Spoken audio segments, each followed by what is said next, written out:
உலக புகழ்பெற்ற மதுரை மீனாட்சி அம்மன் கோயிலோட சித்திரை திருவிழா கோலாகலமாக நடந்து முடிஞ்சிருக்கு. இன்னைக்கு முக்கியமான ஒரு அங்கமான தேரோட்டம் தான். இந்த தேரோட்டத்தோட தத்துவம் என்ன அப்படின்றத பார்த்துடலாம். வீடியோவை சின்னதாக லைக் பண்ணிட்டு பாருங்க. தேரை மனித உடலுக்கு ஒப்பிடுறாங்க. இதில் இருக்கக்கூடிய 5 குதிரைகளும் ஐம்புலன்களாகவும், குதிரையினுடைய கடிவாளம் மனிதனுடைய மனமாகவும், அறிவானது தேரோட்டியாகவும், இதில் பவனி வரும் அந்த கடவுளானது நம் உயிராகவும் ஒப்பிடுறாங்க.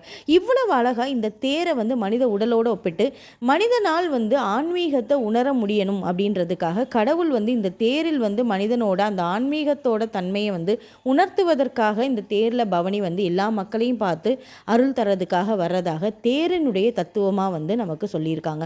கடவுளுடைய அருள் அனைவருக்கும் கிடைக்கணும் அப்படின்ற ஒரு பெரிய நோக்கத்தோடு தான் இந்த தேர் திருவிழா கொண்டாடப்படுது.